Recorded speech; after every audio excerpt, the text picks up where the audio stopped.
right? So I go to Wayne State University Okay. to see my girlfriend, and this is a great example. What happens is, Shout out Wednesday. right? Hey, shout out to Wayne State University, and them guys are working. So what happens is that parking is crazy in Wayne State. To get somebody, number one, you usually have to pay for parking unless it's on Sundays. But you gotta understand, I haven't paid for parking in months. Wednesday's in downtown Detroit, for those of you that don't know. Tune in more for it. But that's the whole idea. Is parking is usually terrible, and they usually make you pay like $8, $6, $10 per parking. Well, I've only had 2 tickets, and I've been going to Wayne State for almost a year now. You know what I'm saying?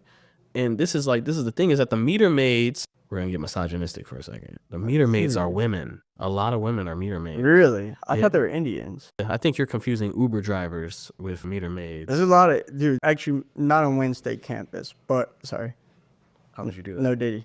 How could you do that? No, but We just we just touching these, and it was weird. That's the instant overhand. No, outside, I can't think of Wednesday's campus like meter maids, but I know that those are the people that stand inside the little boxes.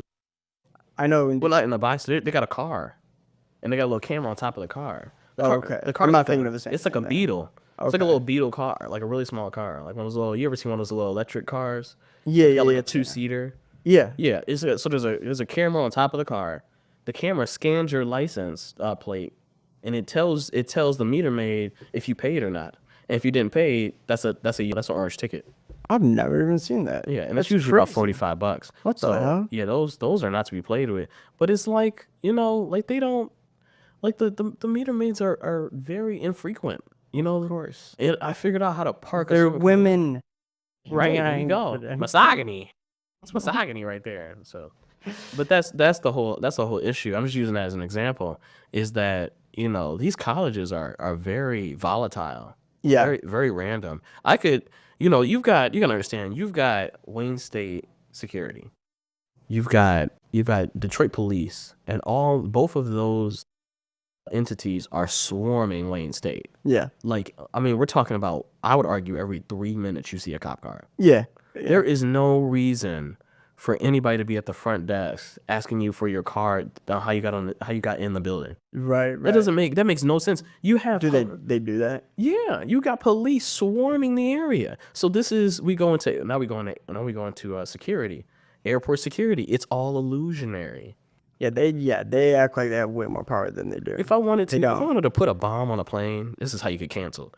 If I wanted to put a bomb on a plane, don't you think I would have found a way to outsmart airport security? That's the first thing that's going to happen. I don't know. If I want to get a bomb on a plane, you got to think about it. This isn't 2001. Exactly. My deep remorse for anybody that 2025. Right. So it's going to be 24 years later.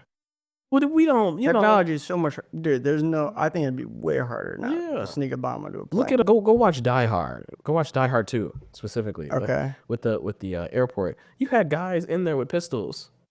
I understand the movie came out in the 90s. Yeah. So everybody's just walking around doing their thing. Yeah. Police can, if you're a police officer from a different, you can smoke cigarettes back in the day. Yeah, it's like, so things have changed. But more importantly, if I wanted to get something on the, like, here's a good example.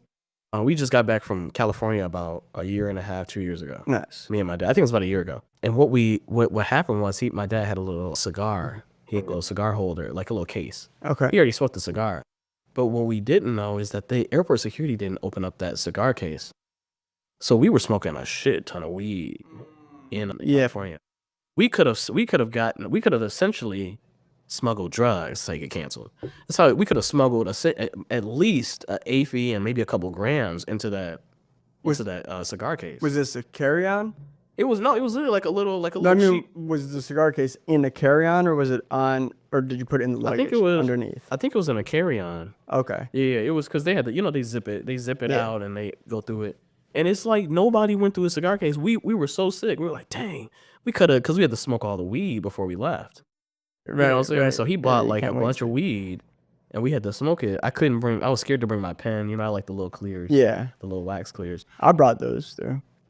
Oh my God. Technology is. They don't really care about weed anymore. Well, as much. I think it depends. My mom told me, she's a flight attendant. Go to Arkansas. I think. I guess where it's illegal. Yeah. Yeah, where it's not decriminalized. That would make sense. Another scary thing is U.S. Customs. So on your way to Canada, you're actually more likely to probably get. You could smuggle a human being on the way to Canada. Oh yeah. Yeah, like I'm telling you, I've played this out in my head like a dozen times. I've been Why? I've been to Canada like 6 times because it's hilarious. Well, really, in a human being? They ask you, well, somebody that maybe doesn't have their passport. Someone. Well, it could be a girl, and maybe. Well, I'm just saying, why not smuggle something? Well, you could do that too. I like how you said. I like how you went straight to a person. Bomb. I keep saying bombs. I don't know what's my obsession with. What's my obsession with bombs? You're right. Bleep it out. I'm tweaking. I'm tweaking hard. So, but that's the whole idea. It's like on the way to Canada, you could probably bring anything. They're not gonna go through your car. No. On the way back from Canada, U.S. Customs is anal. You go through probably like 2 different people. And Yeah, definitely. they're not playing around. U.S. Customs has went through my car 3 times. Canada, my trip to Canada, the Canadian Customs, if you will, has never searched my car ever. So like the U.S. Customs got dogs and stuff. Canada does not. So U.S. Customs doesn't have, or Canada doesn't have dogs, but doesn't U.S. Customs have? I'm sure they have dogs, but the idea is that when I was coming back, there was one time I was coming back from U.S. Customs. Now, understand it was like 12 o'clock at night. Yeah, 12 o'clock at night. That's sketch. Yeah, all day. Yeah. Hey, what the hell are you doing here? Right. Where'd you just come from? Oh yeah, I went to go see a beautiful dark chocolate princess, and we went to the casino. We went to Caesar's. I went to go fuck with the natives. Right, because they hate the natives up there. What kind of food did you have? Well, I had a burger, and she had the chicken tenders. Some over. Well, okay, well, how long were you in the restaurant? It's like, goddamn. You know what I'm saying? Like, what the hell are these questions? That is strange. U.S. Customs is a monster. I'm telling you. You know what I'm saying? Canada, let me see your ID. Why are you going? How old are you? Some stupid question. You're like, 4 be there for. Okay. That's it. But, like, that's it. Yeah. And then they do, like, an awkward pause to see what you're going to do. Be like, all right, you can go. Okay.